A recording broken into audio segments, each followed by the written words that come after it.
Welcome back, guys, to another Commodore 64 video. This one for the game Survivor. This is actually about the fourth time I've tried shooting this video. Not exactly technical problems, but just not happy with how the video's been turning out. This is a game I think deserves some credit. Although on the other hand, it's not like the best game in the world. I'm more interested in what was unique about it. And this is the first video that's sort of kicking off a little mini series of mine where I'm exploring old games with weird or unique or even bad controls, and how we can use modern emulation and technology to overcome those controls and make the game more playable. So the Commodore 64 had a keyboard. It did not have arrow keys on that keyboard. It had two cursor keys, and you had to do, what was it, like shift? So it's like one of them was up and then you press shift and that was down, and one was left and then you press shift and one's right. And I don't know of anyone who could play that way. It wasn't like the modern PC arrow keys at all. And even modern PC arrow keys, I don't enjoy playing games with them, but it's doable, especially if it's not an action game. So, and then we had the joystick, which had basically one functional button. And so even games like on the arcade that had two buttons are virtually unplayable, in my opinion, when you try to translate them directly over. Because what often happens is you have the joystick, one action button, and then the other action button ends up being the space bar or something. And so you're holding a joystick with one hand and your other hand's over on the keyboard tapping the space bar. I was talking online to people on Reddit, and one person said, well, my answer was to put the Commodore 64 in the ground and hit the space bar with my toe when I needed to. That was the kind of stuff that we had to do back then because the controls didn't necessarily work for us. And that's why I wanted to start off with Survivor. Survivor, if you played it one player, it wouldn't be that big a deal. You pilot around a little spacecraft, you press the button and it shoots. And for some reason, it shoots in front and behind at the same time, but whatever. And then there was a screen clearing bomb you could use by hitting the space bar. I often didn't use the bomb because I was too busy piloting and shooting, and I couldn't be bothered to reach over and hit the space bar. What I didn't realize as a kid is that there was a two-player mode, but it wasn't two-player. It wasn't like I go, you go, and it actually wasn't simultaneously co-op. Exactly what it was actually is the first player would pilot the ship, and the second player would control the direction of the gunfire in 8 directions, and then they could press the button to launch the screen clearing bomb. And so I have used some software to remap that, and I got an old school Logitech here. I love this thing. Let's see if we can show you real quick here.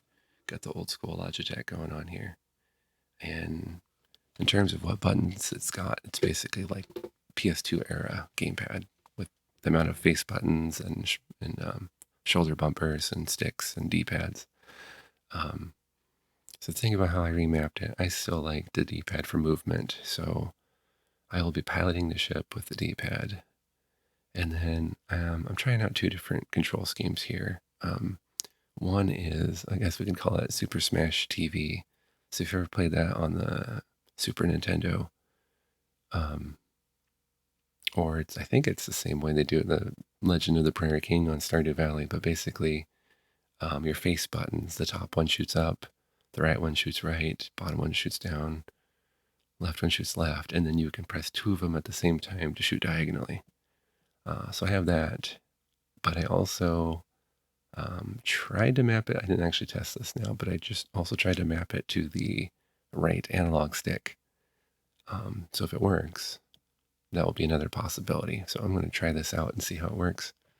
So anyway, the game Survivor, the basic story is that you are like the last survivor of a space empire or kingdom or something. I don't know what it is, but the bad guys have come and destroyed all your stuff, and so it's time for you to get revenge. And there's 4 enemy ships, and you destroy the enemy ships by blowing up all the turrets on them. And once all the turrets are destroyed, the ship blows up. And once you destroyed all 4 enemy ships, you've beat that level. And then you go on to the next level, and it's the same gameplay loop. So you have to fight 4 more enemy ships. They're in the exact same locations. The difficulty level gets spiked a little bit, like enemies shoot faster, enemy fighters spawn faster, move faster, whatever. So that's just the basic gameplay loop right there. I'm only going to do one gameplay loop because it just repeats, but I wanted to at least show you what the game looks like here. And we go Survivor. Find the right button to press on my keyboard.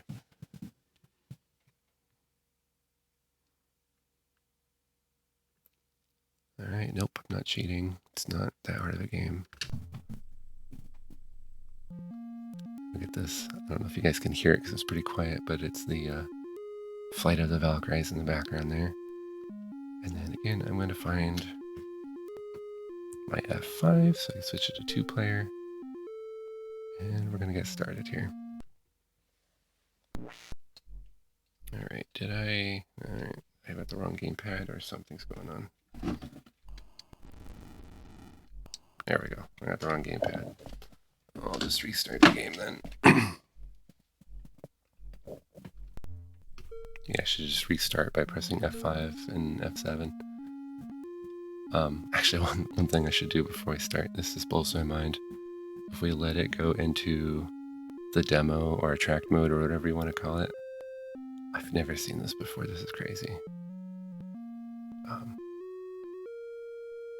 Guess gotta let the song finish first. It's also really weird that it's like advertising other games along the bottom. Necromancer, Drelbs, Pharaoh's Curse.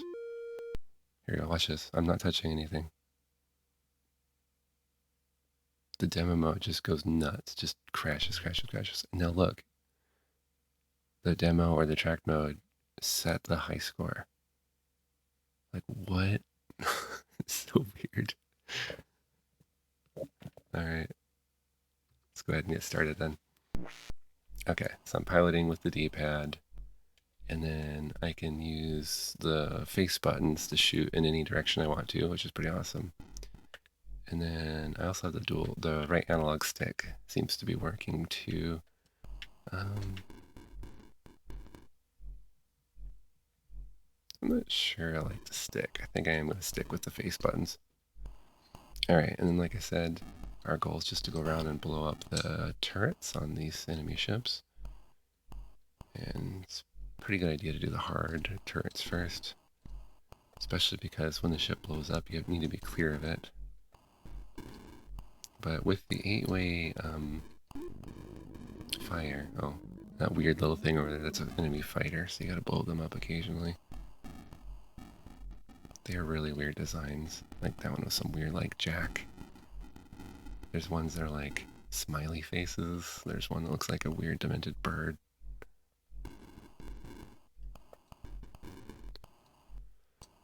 So yeah, just go around blowing up these turrets. It blows up. There's an enemy fighter again. These, I think these things are supposed to represent the enemy energy shields around the ship. There's another fighter. Smiley face dude. Another one. So these are like the ship's like energy shields, so you like shoot them. Even though they just look like blocks to me. And then, yeah, you just go around, pick off the turrets one by one. This game does not encourage you to take things quickly, so if you fly around too fast, you will die. You will be destroyed.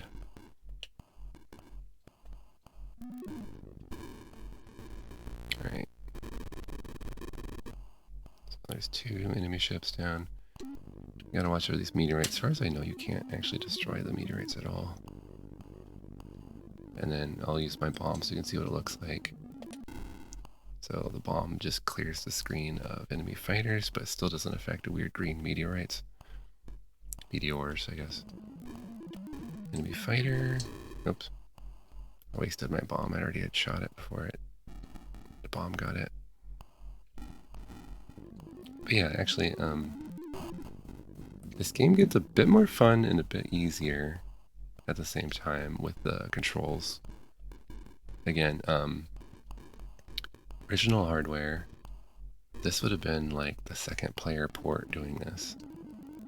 So on original Commodore 64, either you would need to figure out how to hold a joystick in each hand to do this, or have a friend do your shooting for you while you drove the ship. And I think it's pretty interesting. It kind of makes it one of the earliest dual stick shooters, honestly. I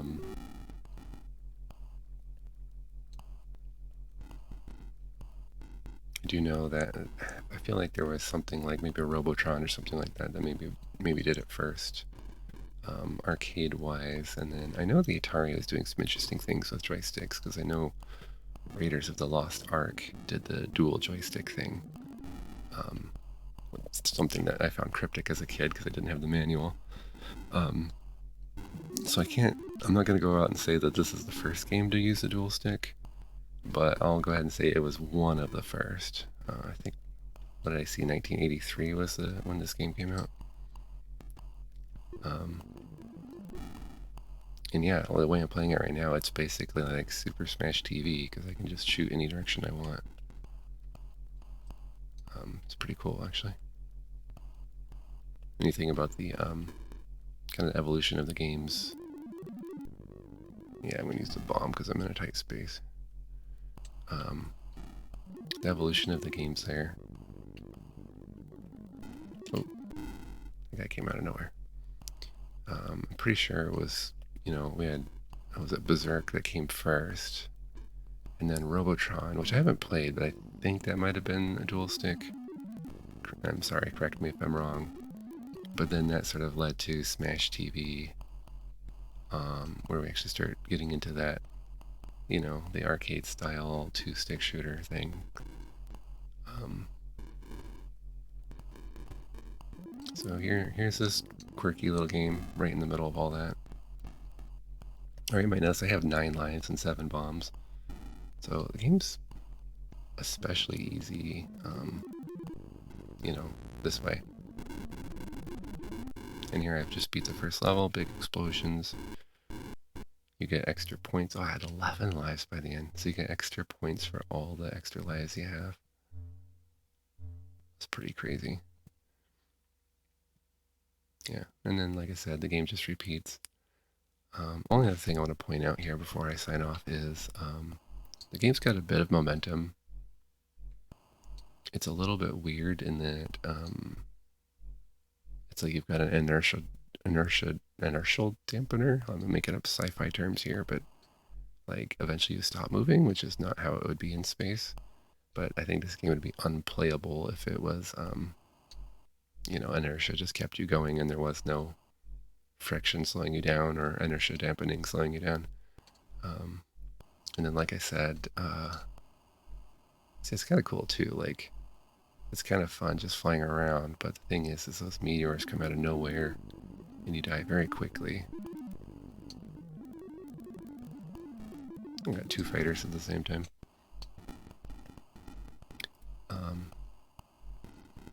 Yeah, that's about it. I don't know, maybe for fun I'll just try to speed run this last ship here. So when I think about the game, I liked the game as a kid. It wasn't one of my favorites, but I thought it was interesting. It's even more interesting to me now because of the control scheme that I never quite realized. See, I can't help myself. Now I'm just... Oh, there you go. Now I crashed. Can't help myself but take it slow. Oops. Yeah, see. There's just too much inertia. The game does not like it if you take chances, so you go too fast, you just blow up. But yeah, I find it more interesting now that I know about the control scheme. But it's not, the gameplay loop isn't very long, so it's, I could play this for 10 minutes and then kind of get bored and be done for like a year or 2, and then maybe, oh yeah, let's go play that game again. No, that wasn't too bad.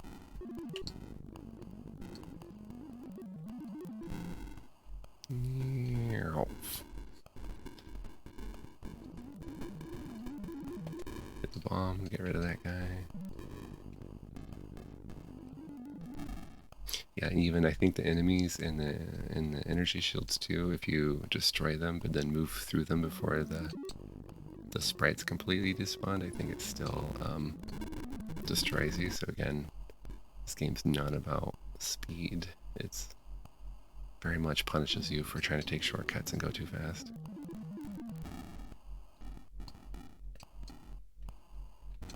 Here, I've practically beat the game again just talking. I was gonna stop.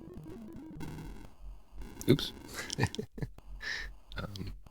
gotta be careful where they respawn you too, because you can respawn right next to like an enemy or a shield and just blow up again right away. So there's something to be said for it, the fact that I'm still playing even right now. Ooh. The explosion kind of masked that meteor, so I didn't see it at first. Is this the last ship already? Anyway, yeah, if you have the ability to remap your controls, I would recommend giving this game a try. And other than that, I'm gonna go ahead and sign off right here. So, pretty... Oh yeah. This would be a pretty dumb one to do last. It's a pretty interesting game to check out for a little bit, I think.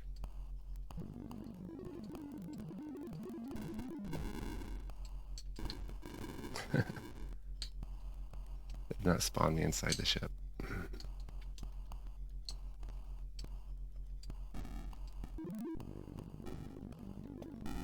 Set that bomb off. Here I am ignoring my alarm. Just having too much fun. That's it. Beat another level. Anyway, I better sign off. This is getting too addicting here.